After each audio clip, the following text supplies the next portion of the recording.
in to Athletics LLC with Lamar, Lucius, Big League Chew, and my man Clyde, and the governor. You're about to be schooled in all things track and field. This is experience. Yes, sir. We are talking past, present, future. Y'all listen up. Let's go.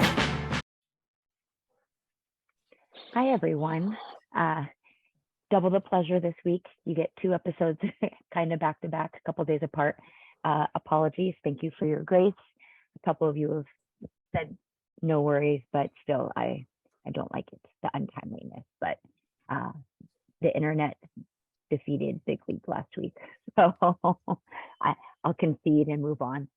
But anyhow, welcome to another fun episode of Athletics LLC. Go and introduce everyone one more time and see how is everybody doing, and then we'll start up with questions. So, Clyde, how they doing today? I mean, I'm glad you got the peaceful crew, because my mother surely bothered me every single day.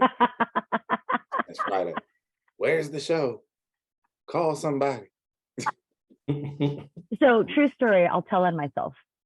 I couldn't remember the password to YouTube, so I couldn't give it to any of you guys to download it or upload it. And I tried for 2 days to remember it, and I couldn't.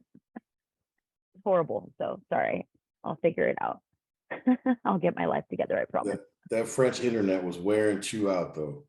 Oh man, seriously. She tried to upload the show. It was like 12%. We leave. We come back like after a whole day of the decathlon. It's at like 16%. Yeah, I just couldn't do it. You just took me back to the. Yeah. It definitely had dial-up vibes. Just watching the bar. Oh my goodness. Oh, that's what it felt like. It definitely had dial-up vibes. No question about it. Oh my gosh. So please send my apologies to your mother. So Lucius, how are you tonight, I think you just did. I'm well. I'm a little tired, but I'm good. You know, it's nice and toasty 96 degrees today. So yeah. Thanks, climate change. Mm-hmm. Oh no, Florida and Texas wanted to remind everybody that there's no such thing as fall. Mm-hmm. It's the first day of fall. Florida and Texas are both like hit you with the 96. Wow. Too much. So Lamar, bag secured Huffins. How are you tonight, sir? Me and our friend are doing just fine. You know, like, look, when you leave your house to go to Europe for a week, it helps to come home with stuff. And and Big League coined the phrase, so I will share it with the rest of the world. She said, people are just nicer to you if you come home with a trophy. Like legitimately, everybody was like, congratulations, good job. Ooh. And I was like, you would have hit me with your bag otherwise. But today you're nice. I mean, people was getting out the way. You know, people was trying to tell us we should get first class upgrades. I was like, listen, I'm here for that. If you can make that happen. I mean, hell, I'll trade the trophy for that. Governor, how are you today, sir? Tonight? Well, I mean, thank you, Lamar, for, giving me those flashbacks to those really, really tough decisions that I had to make. I'm getting ready to catch a shuttle to the airport. It's 4 a.m. in the morning, and I'm looking at my carry-on or this big, gigantic trophy. I got to take my clothes back. So thank you for bringing all that back, and the amount of housekeepers and those folks that just went home with all these trophies. And that was me. You can thank me later. I love it. Well, we will get tonight's show started with some pretty crazy things, and it's been topic of conversations here and there and around. But World Athletics has set out their ranking, qualifications, and standards for 2023. And that in itself has sent some people into a tizzy, because interesting, but I'll let someone take the mic and start the dive. I mean, shall I read it? Sure. I mean, context is always good. Okay. So depending on what version of this you have, you may have come to refer to this issue as page 4. At the bottom of page 4, it says conditions for the validity of performances.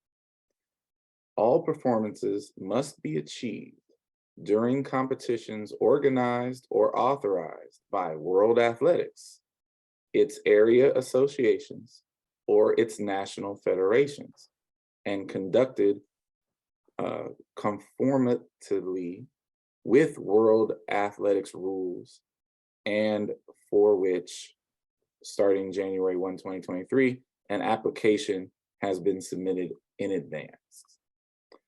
So what that means is, I'll take a current example that we all understand. Joseph Fambule ran for the University of Florida this past year for most of the season. He ran 10-0, he ran 19 at the NCAA championships, and none of those performances, according to this, would count to get him into Worlds.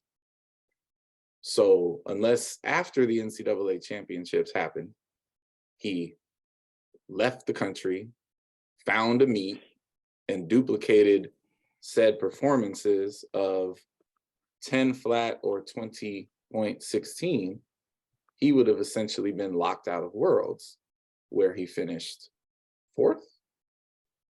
Is that correct, sir? Yes. 4th. And I picked him specifically because he's not an American, meaning he doesn't represent America on the world stage. Because if you're an American, you can qualify to go to USA's and go to USA's and be top 3 and make the team. But if you're qualifying on ranking or standard and you're in college, not representing Team USA, you're probably screwed on this. And that is patently ridiculous. Feely, right? Yeah. To be in that same situation, because they basically have, without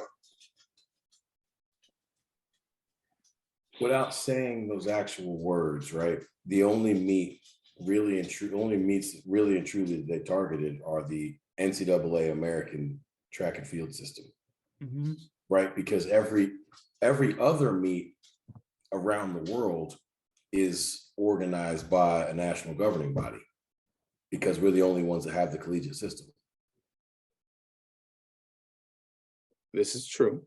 Now, the trump card would be hilarious is if, and trust me, I know what I'm about to say is never going to happen, but this could actually be easily, and I mean easily, taken care of if the NCAA and USATF, who share a city, they're 3 blocks, the headquarters of each are 3 blocks from each other. If they had a simple conversation and said, hey, I got an idea, let's file the paperwork such that all NCAA meets categorically are co-sanctioned by USATF and NCAA and run by USATF and NCAA rules concurrently. Well, now you're asking for, forethought Collaboration. and intelligence, cooperation. But just think about it. What I just said took what? I don't know, 12 seconds? And that would solve the problem. Because, I mean, we don't run NCAA meets any differently than USATF sanctioned meets. We're just not sanctioned by them. Right. But there is I don't know what percentage of that world, but there is a swath of pro track people who want nothing more than to lock the collegiates out anyway. Mm-hmm. Well, they're going to get it. Like this is going to lock some collegians out. Can you qualify that statement, please? Who are these said people that want to lock the collegians out? You've never heard these conversations go on? Clearly, I haven't, or I wouldn't be asking the I mean, question. sir, we've debated them on this show, for example. There is a part of the, I don't know of any. I have never heard or been a party to any conversation. I have heard the rants of Ray. Yeah, Ray. Right? I heard Ray's rants about the collegians shouldn't be able to do this and this and this. I don't know of. I've never had a conversation with anybody in power, let's say, that has talked about locking the collegians out, because when you sit in the room with the folks at USA Track and Field, they are very clear and understand that without the collegians, our teams are not nearly as good nor as strong. Not nearly as good. then I'm certain that the powers that be will be on the phone to Gainesville as of Friday afternoon, 5 p.m. When they hear you co-sign them that way and take up Mr. Bag Secured's idea here, because that is the most direct and quick fix to it. It's the simplest fix. I've had actual conversations with professional coaches and professional athletes who believe that the collegians should be locked out. And those I'm gonna guarantee they're people that don't have people making teams. Well, then you know what? I don't care who they are. Shame on them. Yes, shame on them. Whoever they are, shame on them. Because you know how this sport is built on competition. Absolutely. Head-to-head competition. And if you're going to complain that, I find it hard to believe that there's any medal producing coach that's having these conversations. And if they are, shame on them. Well, I'll take it one step further. What about the large swath of international kids that are in the NCAA system? Those are the ones I'm concerned about, right? Who in their minds, this is the best transition for them, right? Okay. Right. And so let me speak to this, because this is what I read into the whole nonsense, right? If you're an American collegiate and you're good enough to make the team, what you do at the USA Championships is going to have you qualify anyway. Mm-hmm. Yes, right. Absolutely. Right. So here's the thing. So it doesn't matter. You could go to the Mount Sac relays and run 10 flat with a 2.0 when it's really 4.0. We won't discuss that. But anyway, so you could do that, but it doesn't matter because you still have to go to the sanctioned meet, which is USA Track and Field, to qualify. So this doesn't hurt the Americans. It doesn't touch the Americans because they're going to go to the meet and qualify anyway. Yeah, because it doesn't exactly. Right. So Our system is so cutthroat that it prevents against things like this. Yeah. Well, so this is not going to affect the American collegians though. I completely disagree with both of you, because in the track world, it certainly is not going to affect any of them. But in the field event world, it's going to affect a great number of them, right? Because now what you're saying is you have one meet to hit a qualifying standard, because you can't use any of your collegiate marks as a qualifying standard for world championships. So now what you're saying is you have to hit the qualifying standard at the US championships. That's fair, but what, I'm not being funny. Currently, like we just had Worlds, right? Which of our field events didn't have, like, who would that have applied to this year from our field events? Men's and women's long jump. Mm-hmm. We'll just start there. Sure. Now I get it. All right, hold on a second. So while we're with our hands up and we're making faces, then tell the field eventers to get their shit together. Tell them to jump far when it counts. Tell them to throw far when it counts. Because hold on a second, because it's no different than the fact that if you're a sprinter, if you're a distance runner, you have to show up and run the standard at the meet. So there's no disadvantage or bigger disadvantage for the field eventers than it is for the sprinters. But wait a minute. Still got to show up and hit the standard. If that's that's not true either. Wait a minute. You don't have to make the standard at the US championships in the mile, because half of the time they jog. But wait, but Sir Lucius, hold on. he But threw you out still have to something. do He it. threw out something, and I just agreed with him on rip because the long jump has been so bad. Who made the American long jump team this year? Which collegiate made that team? Jasmine Moore. Oh, I thought he was talking about men. No, No, on the no, men's. don't waste your brain cells because they did. We're not going there. So in the gamut of American field events, Jasmine Moore would have been screwed by this, but no one else. Yes. Well, I don't know what did Okay. Jasmine jump at USA's, because I honestly I don't remember off the top of my head. If I don't if you are narrowing things down to find that cross section, really who you're talking about is that kid that either can't get back home for their national championships a week after NCAAs or don't have national championships.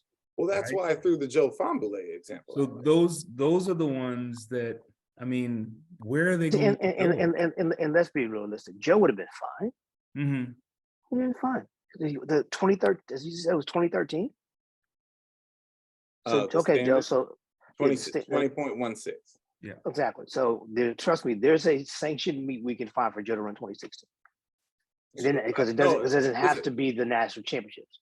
We're not suggesting that he couldn't. All I'm saying is that his job before the NCAA championships ended, his job was representing the University of Florida, running in that program, doing the NCAA thing, and he clearly qualified for Worlds prior to NCAA's, and then put a stamp on it at NCAA's.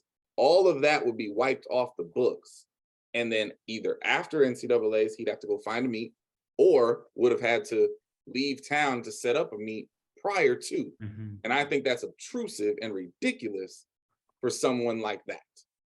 Now, what are the reasons and what has World Athletics said to the NCAA as to why the NCAA championships aren't given the respect it deserves?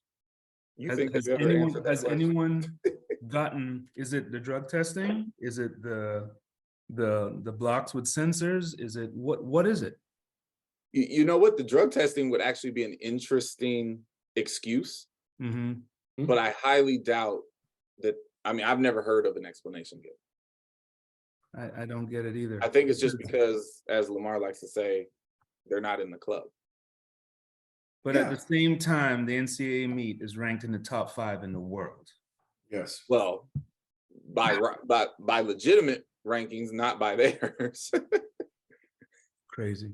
Not by But theirs. at the end of the day, so this is where there needs to be a conversation between the powers that be, between the NCAA and the powers that be. USATF, the powers that be and the powers that be, to sit down and just get the meet section. Yeah. Just really and truly, because at this point, all the conference meets, all the prelim meets, and the NCAA championships need to be sanctioned by USATF. Agreed. Absolutely. But I just want to say this for the record. The USA track and field championships were not sanctioned in the combined events because they didn't turn in the paperwork. Wow. Like this is not a difficult concept, y'all, but trust me, balls have been dropped multiple times. How about this one? Mount Sac was on the World Athletics Tour, right? Once they turned into the Golden Games. Yeah. But the combined events were not, because only what was on the television package was sanctioned. Like, I can't make this stuff up, right? And literally what we're talking about is paperwork, y'all. Like this, like I couldn't agree with you more, Sir Lucius. I said it first. This could be handled in a conversation between two organizations that are 3 blocks from each other. I'm nominate Diddy to fix this. Oh Doyle, It'll your responsibility. Get in the middle. It'll be handled. It'll be the power broker between the two sides and get it done. Because he had to jump through these hoops to get the ATL series sanctioned. That's right. Lead, my guy. Go handle it for us, please. Was there anything else that stood out? I mean, I feel like there was one other thing. That's been the hot button topic of what they released. Everything else, you know, was relatively standard practice. But yeah, we talked about the ridiculous level of what the qualified standards are, but I'll give them credit for this. That's not veiled, right? I mean, that is obvious. We need to make the standards high enough that the rankings matter. Right. Like, I mean, if you don't make the standards super high, then the rankings will be trash because there will be 24, 28, 32 people that hit the standard, and then then the rankings are trash. Like, I mean, just for the audience really quick, like just to give you an example, in the combined events, on the men's side, the combined event standard is 84.60. That is the 70th best mark in the history of the decathlon. It's 68th or something like that on the women's side in the heptathlon. 64.80. Yeah. So they made the standards historically high, right? There are 8 guys in the world that have the standard. So like if you just extrapolated that out, right? The 8th fastest guy in the 100 would be like 9.8. The 8th fastest guy in the 200 would for sure be 19.8 or so, right? So like the whole point was to make the standards really, really hard so that the rankings have teeth. So I get that. Like, I'm not even mad at World Athletics for that, because at least that was not veiled, right? They didn't hide that on page 4. Right. Well, see how that gets put together, packaged, and the bow that goes on that will be interesting. Do the paperwork, people. Do the paperwork. Get you a deal. Who need USATF needs a deal. That's what it is. So some more rules and regulations that were set forth. The NCAA sat down and put out a nice little email to all the clients, who then gave us all lectures, emails, Zoom calls regarding transfers. And it's quite interesting. We're going to let the governor lay this one out. Yes. Well, so are we speaking just from a track and field perspective? Yeah. If you are an NCAA cross-country athlete, you basically have 3 windows in which to transfer. The window right after the NCAA cross championships, the window right after the indoor championships, and then the window right after the outdoor championships. If you are a track and field athlete, just basically indoor and outdoor, you have those 2 windows. 60 days, am I correct? I believe so. Yeah, 60 days. And then the only exceptions is if your coach leaves, right? And that's head coach, let's be clear. Yes, your head coach leaves. And then there's always the waiver, kids' parents, fall in hard times. I got to go back home, file a waiver. You can get that done. What is really interesting about this new transfer rule is the fact that a 4-4 transfer, and they specifically said that a 4-4 transfer, whoever takes that transfer kid on, whatever money they put them on, that kid stays on that money until either they exhaust their eligibility, or if they decide to move on or whatever, you are still on the hook for that kid. Okay. And so immediately, the questions started coming. So what if they violate a rule? What if they, they do something, conduct detrimental to the team, yada, yada, yada? What if you kick them off the team? And the answer that I got was that you are still on the hook. That kid is still going to be on your books. And I mean, that is, I think, what it's going to do is that it's going to change the way that schools operate in respect to the transfer portal. They are going to be much more careful. They're going to be much more, it's not strictly about numbers now, right? You are literally going to do your homework on any prospect that is coming into your program. You mean May I please go what you next? should have been doing in the first Yep. place? Absolutely. Okay, so let me know when you're done, because No, I'm finished. You can go okay, ahead. so the thing is, remember, the thing with the cross country athlete, they get the 3 windows if they have all 3 seasons. Right. If you only have Yes, cross yes. country, then you Exactly. only got the 1 window. If you only Right. have you only have the 1 window. So the 3 Yeah. windows only apply to the person that has all 3 seasons. Right. I disagree with you. This has been going on forever, and people will continue. I've always said, and of course, this is the guy that has 1 million transfers right now, right? So, okay. I've always said and believed that taking on transfers is like buying a new used car. You're taking on somebody else's problem. Absolutely. So yes. the fact that they have to now pay for the person, I don't think they're going to change it, because at the bottom line, people want to win. And people think, we all do, oh, that was their problem there. I can handle that. It won't happen here. Absolutely. So it may make you shy away from the person that's, well, maybe they can help me. You might shy away from that person. But if it's a big dog, they're going to take them. And they're going to find a way to make it work. Because all this rule is for the coach out there, and this was happening. They were taking a transfer, and then the transfer didn't work out, and they're making them go away. Right? So now they make them go away, and now when this athlete now has to go to another school and sit. Yeah. Right? Because of the 4-4-4 now. Yes. That's why it's specifically the 4-4 transfer. Right. So that's what this is all about. I disagree. I think when the 10 flag kid that supposedly had issues on the campus, everybody's still recruiting them. They're going to, because they're going to think I can fix them. Allow me to be a petty cynic. And I will say, Clyde, I'm waiting to hear what you have to say.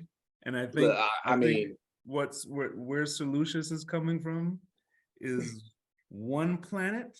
It's a planet, right? It's that first world. Yeah, exactly. Oh no. See, here's where I disagree. See, because it's not about having to be in a first world problem. Because if you'll allow me to be petty, I don't have to take those persons. I can go get the good high school kids. Oh, I'm okay. See, so if you're gonna walk down that road, don't walk down the road with me. See, sir, I got no problem. So if my first world problem is, I can go get whoever I want. Right. So the cynic. Okay, so the cynic side of this. Just remember, y'all tossed that one up there for me. So. Okay. The cynic side of this. Oh, I'm gonna come back to you though. The cynic side of this to me is really simple. As usual, none of these rules are written with our sport even remotely in mind. We just have to suffer the consequences of these rules as they are done. So in the football world, when all the money is the same anyway, you're either all on scholarship or you ain't, it's really not that big of a deal that you say, hey, if you take the 4-4 guy, you got to eat it no matter what, because it's all the same dollars. Right. But see, that nonsense trickles down to us, Olympic sports, where all the dollars ain't the same. And now you have to make even more strategic decisions. Now, where this becomes a petty first world issue for the likes of is Sir Lucius, Portal King, sitting in the throne anyway. Portal King. Now, that's your new nickname. See, Portal King. I take offense to the Portal King. I know. Listen, sir, we're just great recruiters on this campus. Sir, listen, wear all your crowns, baby. Portal, it's okay. not it's a Portal, non-Portal. We recruit listen, hard we here, all man. want to be kings and queens of the portal. We all want that. Not all of us are able. You are able. And so now you will get to be able, and those close to the throne will get to be able in just a different little way. Now you can go into the portal and strategically be like, hey, you know what though? 10-0 might need this 20%. Because if it don't work out, I'm not paying the 100. And you know what? They'll still come to you. They will not stop. Oh, yes. There's no 10-0 coming here for 20%. Do you want me to? Do you want me to start getting bag secured? There's never been a 10 flat sprinter that came in for 20%. So stop it. But there hasn't been a 10 flat sprinter, no. But there has been a 25-10 long jumper who was a 10-3 sprinter who came for 20%. Okay, all I know is that the man's talking about 10 flat. So you just be okay. quiet. I see. We just gonna hide behind. I'll change it to the blue chipper can still be signed for lint on certain campuses. Yes. And now it will Okay. be more So do so. I cannot and will not speak to other people. No, right. sir. But I can speak for this campus. I am not going to sit down and lessen an offer for an athlete because they might have history or issues. It's either they're worth what they're worth or they're not. And if they're not worth, if I don't want to take the chance on them, the answer is going to be we're not offering them at all. And we actually believe that you are. And I'll say, I believe that. Hence, that is absolutely true. Hence why I said it was petty and cynical. So, right. So but that ain't everybody. Here's a scenario. That's right. Here's a scenario. And this is another question that was put forward. Athlete A goes to University B, right? The transfer, the period comes up. He jumps in the portal, right? Now, the question is, can you treat that kid like you would a normal kid? And the answer is no. That you cannot mess with that kid's money if he jumps in the portal, right? You used to be able to. I don't think you can anymore. Yeah. So again, you know, and again, I think we're talking about a very small subsection of athletes in our sport that I agree with that. have chosen, you know, that choose to manipulate the system, that choose to, you know, just dibble. Now, Governor, I think to dive a little bit deeper into that part of it, you can't mess with their money for that year. For that year, that's what I'm saying. Yeah, Yes. now, like, so right. if they go in the portal and you start, like, so if an athlete jumped in the portal today, yes, you can't mess their money for the rest of this academic year. Absolutely. Now, after this academic year is done, then you can take their scholarship. Yeah. Where they're a non-renewal before you could take it on the day. Can I ask a question? So have they eliminated the mid-year transfer? Yes, they have. No, they haven't. No. No, they have not. So I was gonna say that's got to be another window then. So they have not eliminated it. Here's some specificity that we overlooked. So the fall and spring sports are actually 45 days. It's just winter that's 60. Fall sports have a window of May 1st through the 15th. Winter sports just have the 60 days. Spring sports have December 1st through the 15th as well. Exactly. So there's your mid-year. Yeah. Because I was confused. I was like, okay. But the irony of the mid-year window, December 1 through 15. So just think about that for a second. So who it affects is basketball. Oh, they cannot. Sure. You can't start and restart. You can't do that. Right. But here's the trickle down to us. December 1 through 15. So you're telling me that on the back end, a big part of this new rule is if I bet on Mr. Huffins and I realize that I'm wrong, I can't go correct it. I've just got to eat it. Exactly. But I have a total of 14 days to figure it out. Yep. Portal days. Portal days. Right. Well, and don't, heaven forbid, he jumps on there, with 3 days left. I need to figure it out right now. And I'm going to add this to the equation.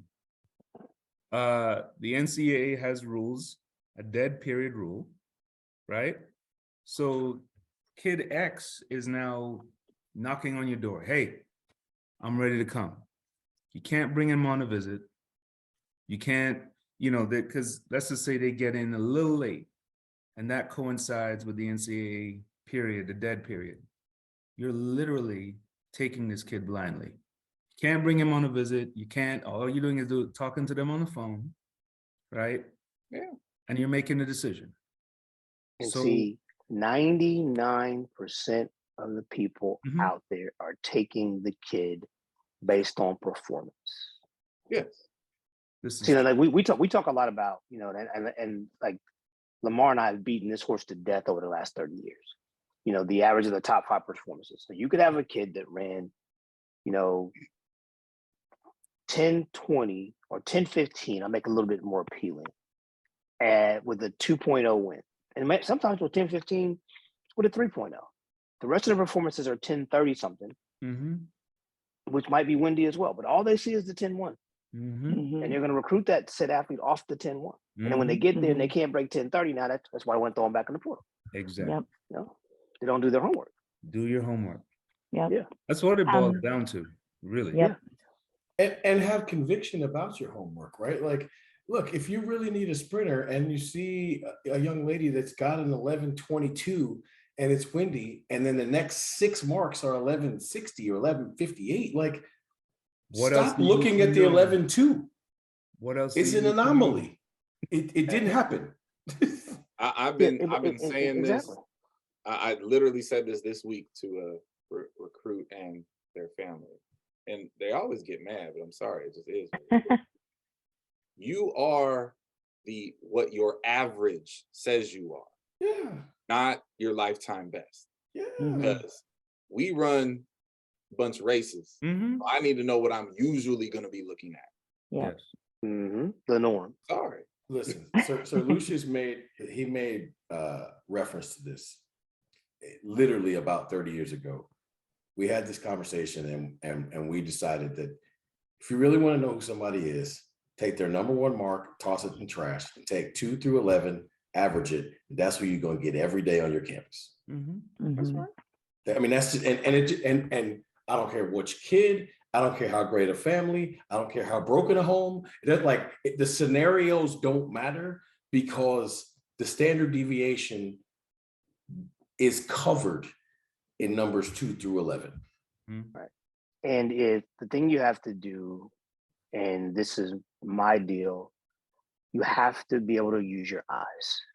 You have to sit down and look at them and look at the training age and look at the training system. And where's that going to lead you? Because Lamar knows this about me. If I find a kid, an athlete, I should say, not a child, not a kid, an athlete that has run in the 1040s 4 or 5 times, and it's run sub 21:30 4 or 5 times, and they have a certain length to them, I am camping out at their door. And if that same athlete is from a cold weather spot, trust and believe he will give them the bag. Because every one of those, hey, you know who that is? That's Joseph Fambule. Exactly. Yes. So here's something. Country. Go ahead. Oh, I was going to say, don't overlook the fact that this is applicable to graduate and undergraduate student athletes. So here's where I think this is interesting. Bless our compliance people because they gave us a grid so we could follow this. For indoor track and field, which is considered a winter sport, they get the 60-day application for the days to be in the portal.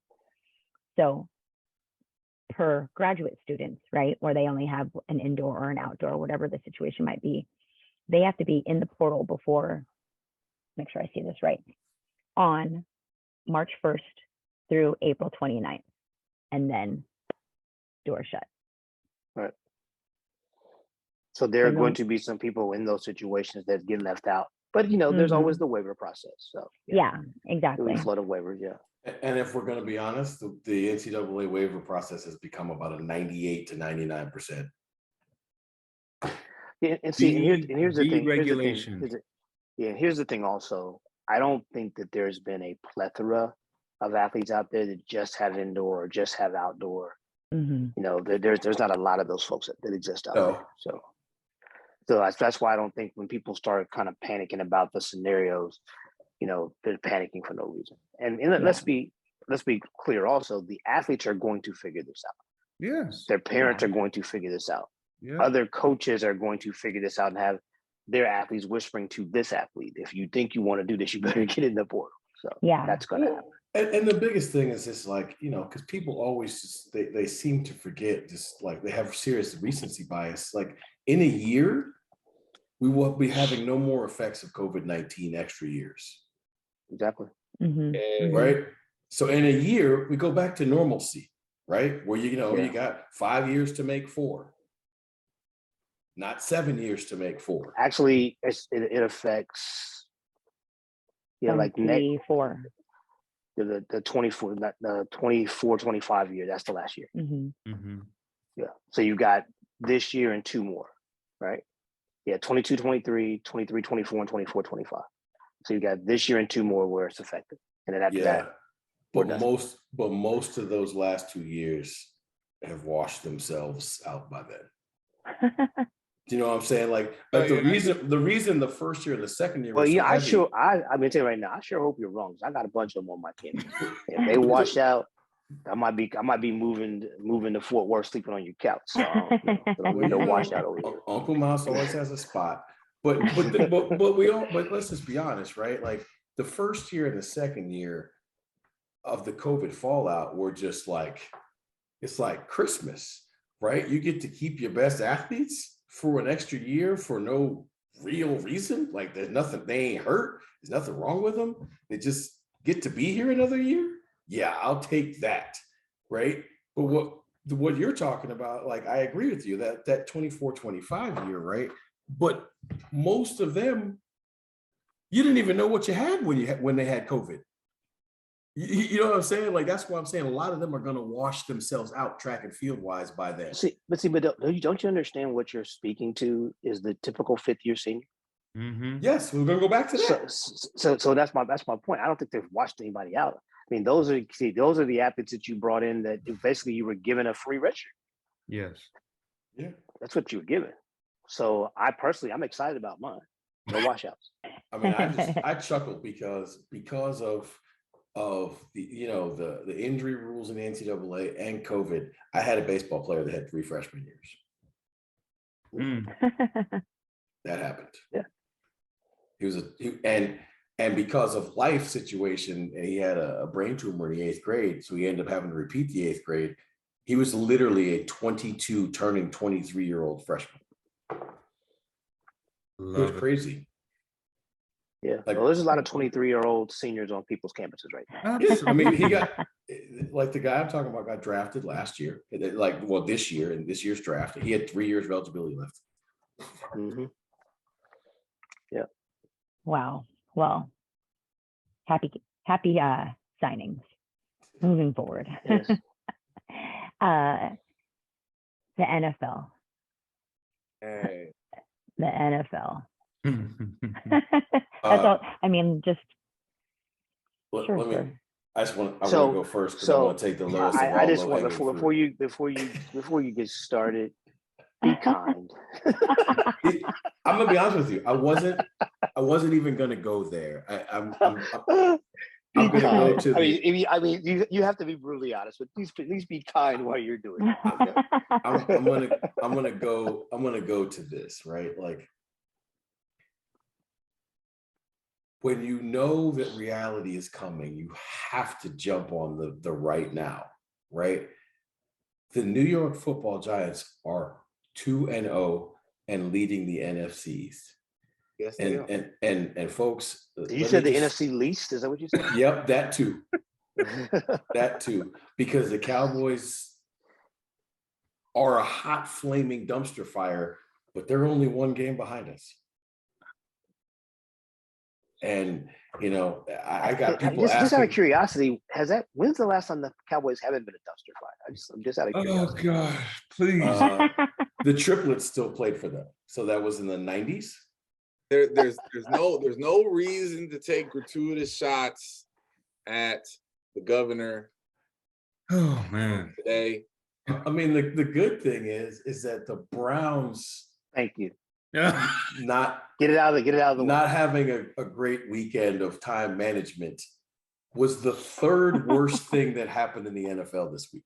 Oh, goodness. Right? Like this is how bad it is. The Broncos won a game and their fans were chanting out the clock number countdown on plays so they could stop getting delay of game penalties And there are things on the internet that actually make it seem as if the head coach of the Broncos can't tell time. I mean, there's evidence. Like he's that bad. He's that bad at time management. And nothing's worse, really quick, nothing's worse than how the Raiders lost to the Cardinals. Like, it was pretty funny. I've never seen this nonsense where your whole defense just falls apart and goes to sleep for like 10 minutes. The reason that the NFL is the best of the professional league is because of the same reason that I choose to root the way I root in college football. It's always chaos, only it's designed chaos because they structure everything to be as, parity centric as possible, right? So if you didn't think it was possible for the Cincinnati Bengals to be 0-2 and in last place off the Super Bowl, I don't know why you didn't think that was possible. Happens more often than you think, right? I mean, it happens a lot to the Super Bowl loser. A lot. Listen, last year, AFC playoffs, the number 1 seed was the Tennessee Titans. They are 0-2, and the Jacksonville Jaguars are in first place. Okay. So how much money is going to be spent on this Jets-Bengals game coming up? I mean, look, I'm going to tell you right now. I'm telling you, the Jets are 1-1. The Jets, forget all that.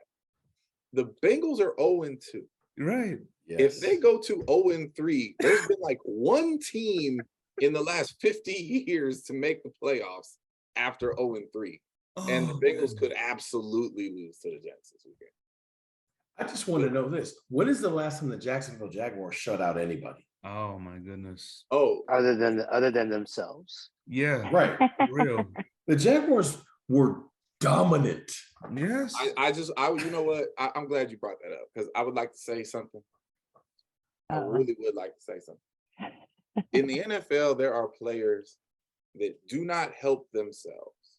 Like, Baker Mayfield's a great example. He screws up a lot. He runs his mouth a lot. He catches a lot of heat. And most of that is his fault.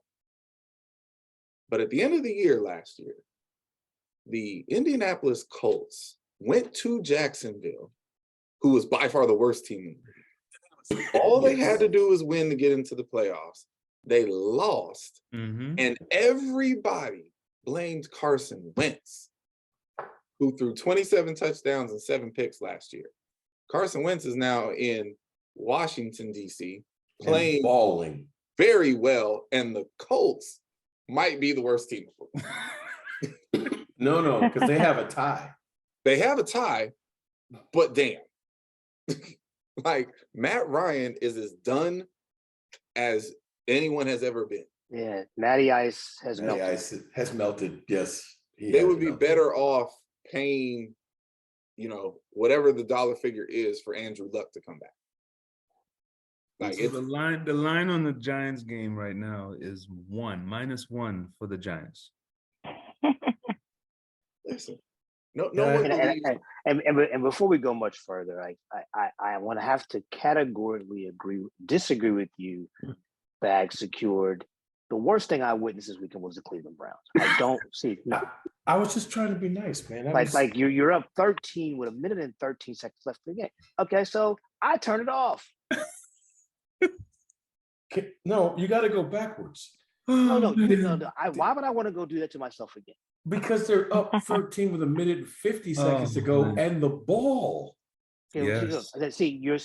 You're just increasing my pain. I don't want to talk about it. That you just don't lose the football game. So I get all the other stuff you said, and I appreciate it. But shame on the Cleveland Browns for crushing myself and all the other Browns. See, this is why I don't talk about the Browns. I mean, when you have you always ask me why I don't talk about the Browns. That's why I don't talk about the Browns. Because you can't lose that football game. When you have all of the clock, and literally your choices are score a touchdown and play more football, or run out the clock and the game is over. There aren't 3 teams in the history of football that pick score a touchdown and play more football. Well, now see, I want to be clear. Lucius, the entire black side of my family is from Cleveland. Cleveland Browns are my father's favorite team. So I have a soft spot in my heart for the Cleveland Browns. Mm-hmm. But damn, like Mm-hmm. if a New England Patriot would have run the ball into the end zone, they would have been cut on Monday. Mm-hmm. First of all, Cut Mm-hmm. on no. They would have done On Sunday after the game. exactly right. just like the punter from the Giants when he was told, do not kick the ball to Deshaun Jackson. Yep. And then he kicked the ball to Deshaun Jackson, and the dude was fired on the way to the locker room after the loss. Yes, but see, Cleveland is one of these organizations who just don't deserve good things. That moment is Deshaun Watson, what's the word I'm looking for here? Karma. Mm-hmm. And it's probably going to continue. And you just got to eat it. You just got to eat it this year. You just got to eat it this year. Like, your pettiness shone greatly with that statement. That was tough. That was harsh. But that was very, very, very petty. But sir, Deshaun Watson could be playing for the Dallas Cowboys. The Browns are the Browns. I'm like, it doesn't matter who they look. I go back to Baker Mayfield and every other stupid decision they've made. It has nothing to do with karma. The Browns are just the Browns. hey, We're just gonna leave it at but that. the Browns are in first place right now. The Browns are in Is that first game place over? right Did the now. Browns beat the Steelers? They won. Yes, They it did. won. Hey, Listen, the Chiefs look great. Hey, but tell you something right now though. The Chiefs did look good. Yes. Josh Allen's a problem. Yes. I mean, Wow. I Yes. enjoyed being Wow. early to that party. Yes. Wow, you started that part. Mhm. That Right. dude, wow. Like He's a man Wow. of boys right now. yes, he is. Yes. He's They still got to show up and do it when it counts for me. But it looks like that's their kind of their charge right now. But they look good, and he looks phenomenal. He absolutely does. And since we're Yeah. on this topic, I'm just going to throw it out to y'all because everybody agrees that the AFC has the better collection of top tier teams currently. I'm literally looking at the NFC right now. And I don't know who y'all think is going to keep the 45-year-old out of the Super Bowl, but I don't see none of them. It ain't going to be the Giants. Well, I the think that Eagles. when you talk about the 45-year-old, they need to get him before he gets the rust off Mhm. because it's slowly coming off every week. So Exactly. they better figure out where to bury that dude because he's going in about 2 weeks he's going to be that dude again and Yeah, then they're going he's to be gonna be complaining that because dude. This is my point. because he's just a little off right now. He's Just a little, not a lot, irritated. just a little. You got family stuff going on. He's a little distracted. He's getting Wednesdays off. Don't let him start 5-6-0. Like Mhm. Then you got the no de shot. facto NFC Championship is this weekend, right? The Packers play Tampa Bay. sir. Yes. Listen, you can make that face all you want to. I'll tell you this: one of those two teams is going to be in the Super Bowl in the NFC. Well, it ain't gonna be the Packers. I mean, listen, you and all your Aaron Rodgers hate notwithstanding, there's nobody in the NFC but Tampa that you can say definitively is better than them. The NFC is bad.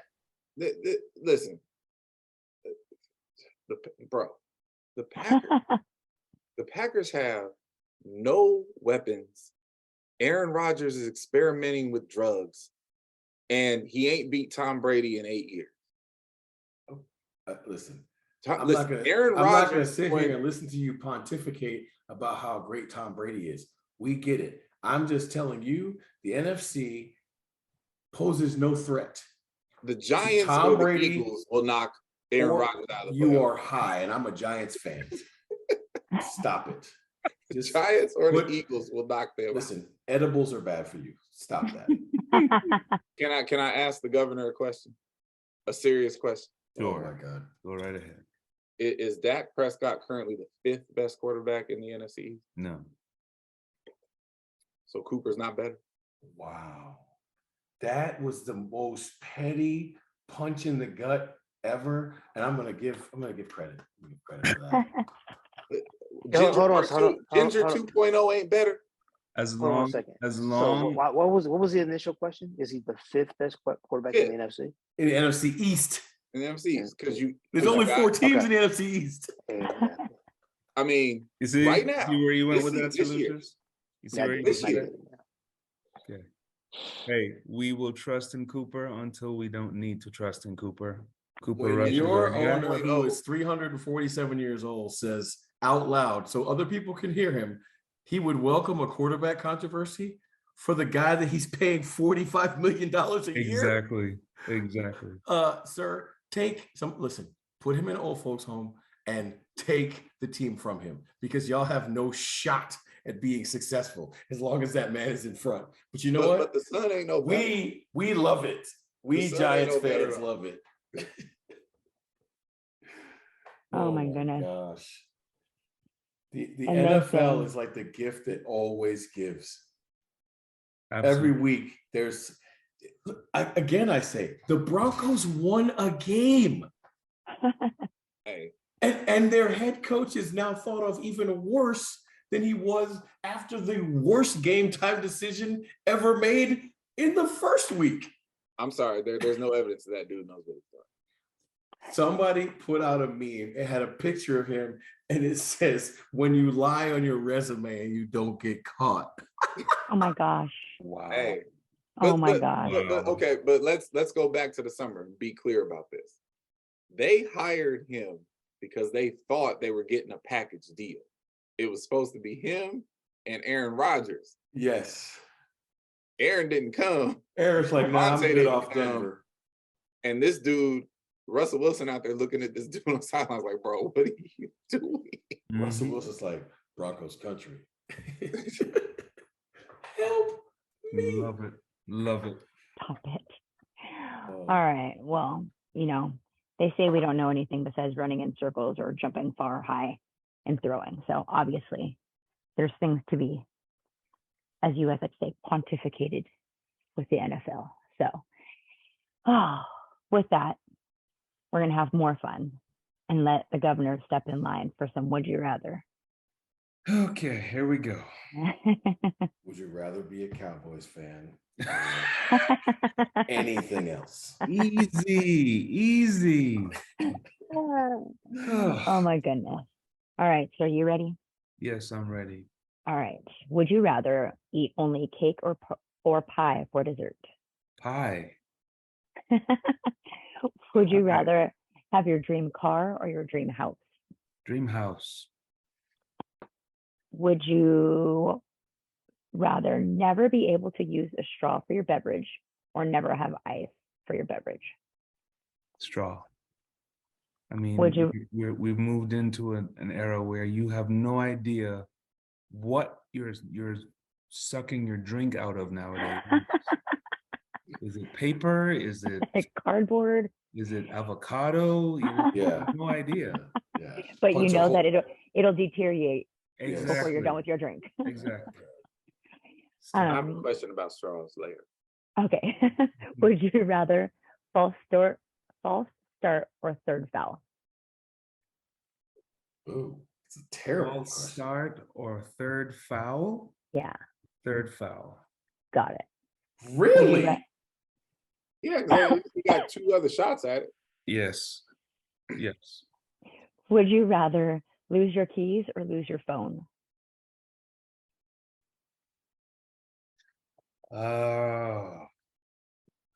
I would rather lose my keys. Which is so crazy. I don't think you're the only one who would answer that way. Would you rather always have your food prepared incorrectly or never be able to eat what you really want? Incorrectly. Yes. Good answer. I'll figure the rest out. I'll figure it out. Yeah. Gentlemen, the floor is yours. Okay, so I say I'm done. God dang it. Right. I'm done. Right. So hold on a second. I keep waiting with bated breath. Oh, she's gonna be petty with somebody else. She's gonna be suspect with somebody else. No. And every week, I am disappointed. No. I tried so Every hard. week, I'm I tried disappointed. so hard. Sir Lucius has PTSD at this point now. It's I mean, rightfully Yes. so. Rightfully so. Oh my gosh. I I swear mean, to I you, get every questions time about lollipops, and this dude gets, hey, do you want your food prepared or not? You want to drink out of a straw? I legitimately look at the questions every week and compare them as I Oh, Yeah. when I write them down. You just have to take yourself back to Oh, Bay Area growing up Jew. right. But look, Right let's just from there. we just pick on the old guy. It's okay. All right. So while Lucius is getting his complaints organized, I have an easy yet I think difficult one for you. So okay. I'm gonna play by protocol since we just got off of our NFL decision. Would you rather? Oh goodness. Would you rather watch Cooper Rush win a playoff game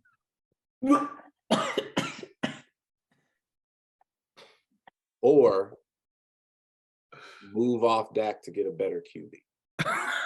Oh my God. Dang. Dang. Dang. It's a legitimate question for Cowboys. Oh gosh. Give me a second here. All right.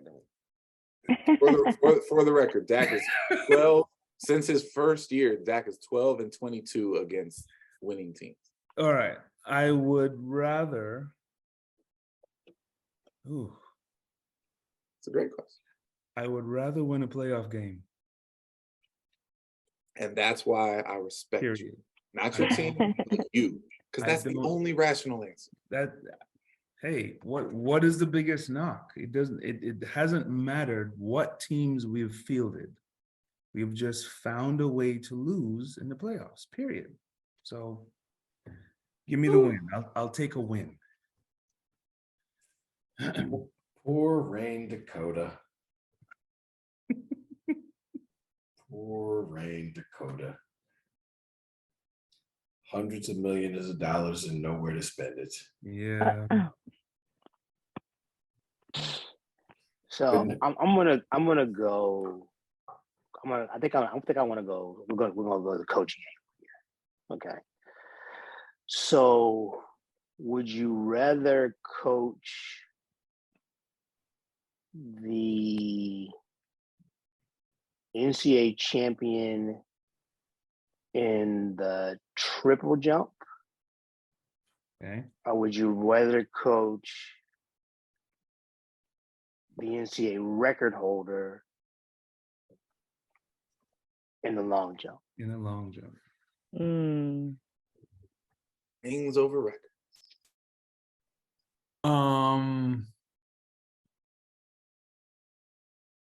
I would rather coach the champion. My man. I would rather coach a champion. And that's pretty self-explanatory. I mean, Yeah. Yeah. See, Good one. there was no petty nature to that. It was just kind of a teaching moment for others. And I knew you would have the right answer, so I appreciate that. Absolutely. Hey, Because let's be clear, Clyde has been petty all night long. So. From I question offer one, a very Clyde has been- educational question. Clyde got on the call with bullets in Yeah. the chamber. Like, Yes, he did. I promise you, he has notes over there, either physical or mental notes. He has, maybe both. Oh, at this yes. rate, so yeah. All right, bag secured. Oh man. I tell you what.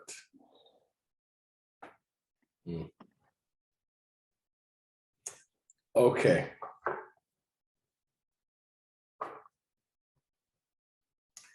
Would you rather get all of the shoes, all of the sneakers in the world that you want, but the price is you have to coach me in the 1500 every day for the rest of your life? Or you could be coached by Sir Lucius in the 100 and the long jump, but you have to forever wear, what are those? Like literally negative shoe game. Like no one will recognize the shoes that you have on your feet. All right. So I don't think you understand how much joy it would give me to coach you in the 1500. You actually You say joy. That's hilarious. The amount of fun that I would have. Oh my goodness.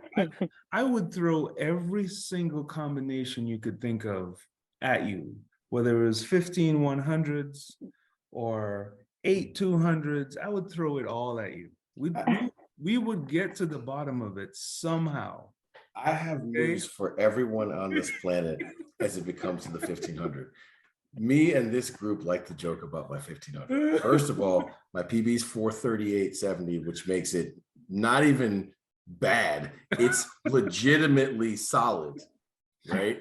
But I only ran one of those. But more importantly, and this is the secret that most people don't know, it is not what I was or not doing in the 1500 as it pertains to training.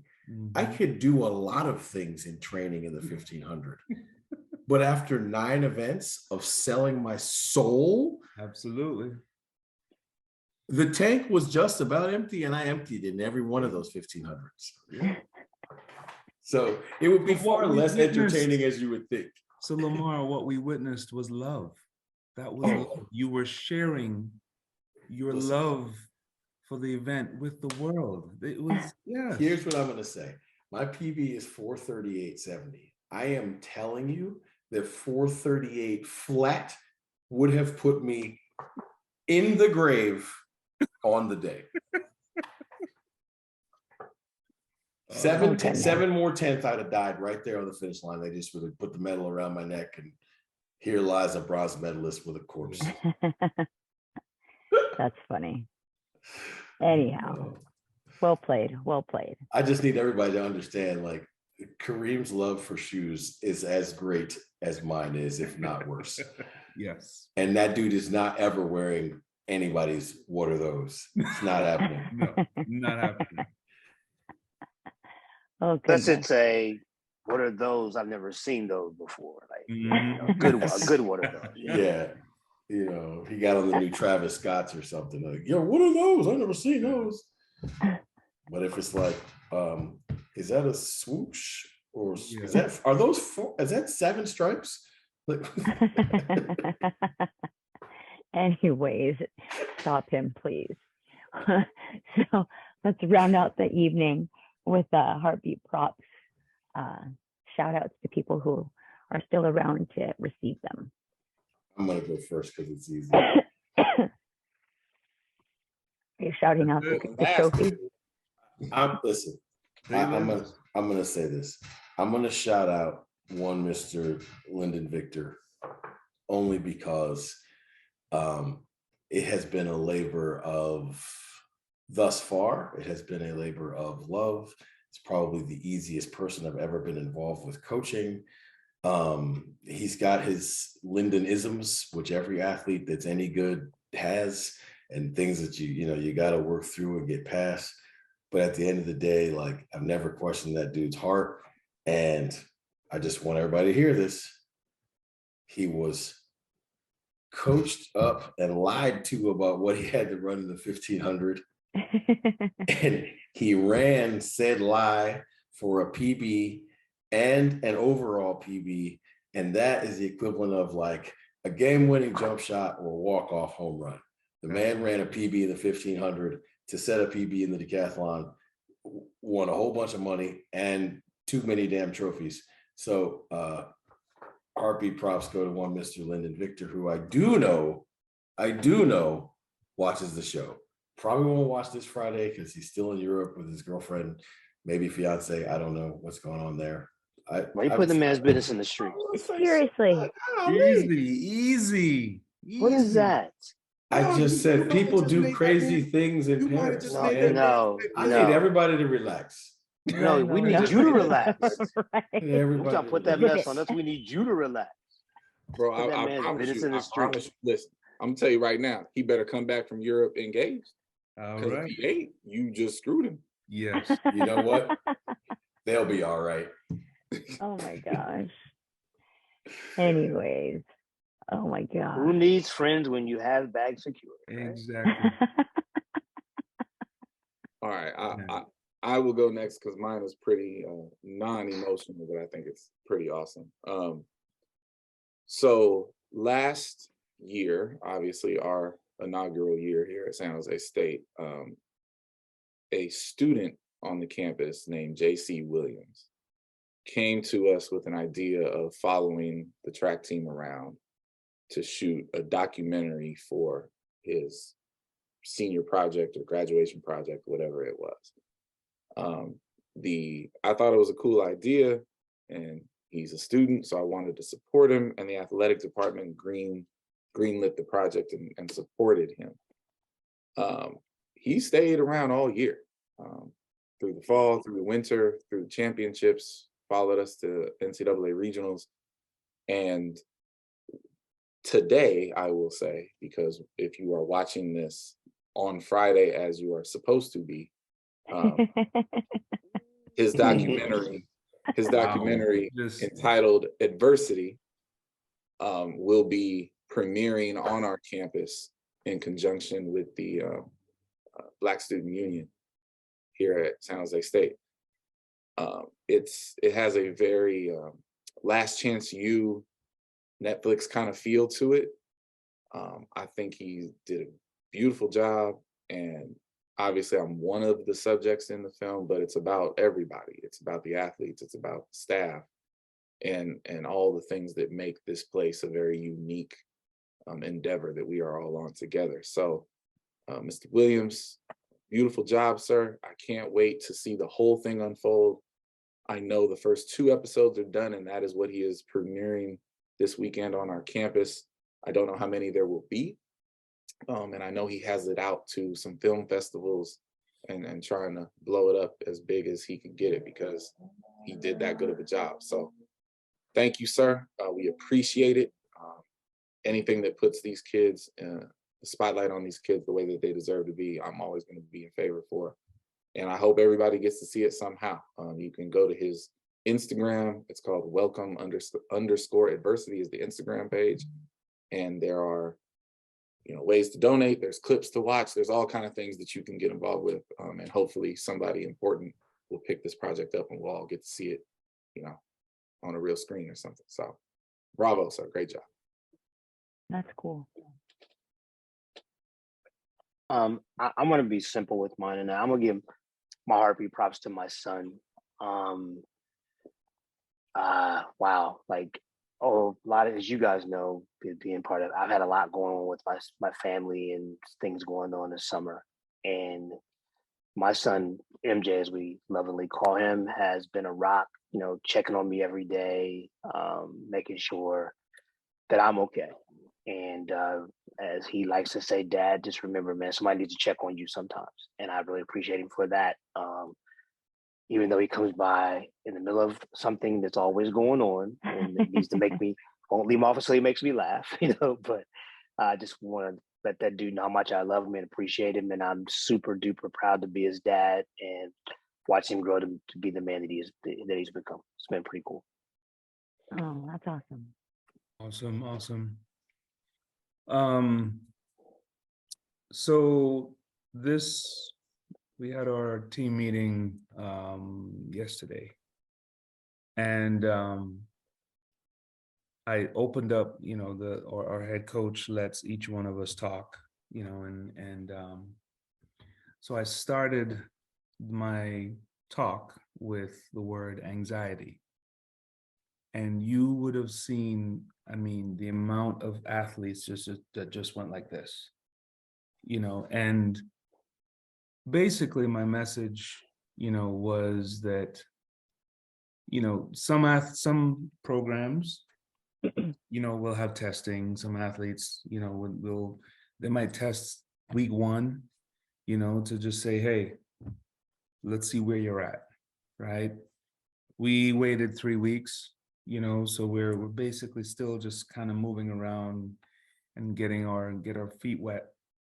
But, my message to them was, hey, we still have 8-9 months to go, right? And if you are anxious now about an arbitrary number that is a starting point for, whatever it is that we're going to build upon, then we're in big trouble, right? And so, I know that today's athletes and what they go through on a daily basis. I mean, I'll harp on this until the cows come home, but the stresses and the things that they're going through are so multi-layered now.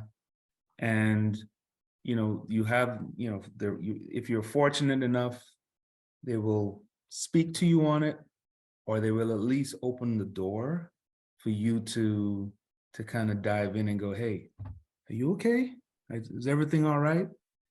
And, and then there are those that just internalize until things spontaneously combust, right? So I just wanted to give heartbeat props to NCAA athletes in general, track and field athletes that are just starting their training cycles, and for their different circumstances, of course, everybody's going through it. But yeah, stay the course. This is just the beginning, okay? You're looking around, it looks like things are dire. We haven't even got to October yet, okay? Take a chill pill, all right? And build on things, okay? Whatever that starting point is, that's what it is, okay? Chill out, build on it. We'll see you in January. My heartbeat props. Must be in the air. I know it's in the air because I literally had that same conversation today. My heartbeat props go out to two gentlemen who helped Lamar give his heartbeat props. There are two decathletes who are in Talat who helped Mr. Lyndon Victor get to his 443. And when I say helped, they literally were giving him signals like, stay with us, come with me, stay behind me. And there are multiple pictures. You see the threesome just traveling around 1,500 meters. And these two gentlemen were not going to let him miss this mark. So shout out, heartbeat props to Axel Hubert. In America, we say Hubert. And then Hubert, I know, and then Arthur Prevost. You gentlemen did a job this weekend that can't even be explained. I guess they can be to the 1,500 and the 1,800 athletes who run at the end of the tip or the deck. But thank you for allowing specifically the three of us enjoy that. But it's commendable what you did this weekend. So with that being said, rounding out another fun episode of Athletics LLC that will go up on time. We will, I promise you that. So she says. I know, right? I mean, it is later in the evening and I'm awake. So that's step one. So Texas Wi-Fi. I know. Straight up. Yeehaw. So Oh my God. everyone have a great week and we'll see each other soon. Bye, everyone. When the lights come on, the road just get to running. When the lights come on, opponents mess the plumbing. Heard you like it warm, hot, knife the butter. Truth hit them hard, knock them off that rebuttal. Tsunami, tidal wave to your puddle. Tough love, punch you in the arms, little brothers. Athletics LLC, there's no others. Track and field's placing will peel to go further.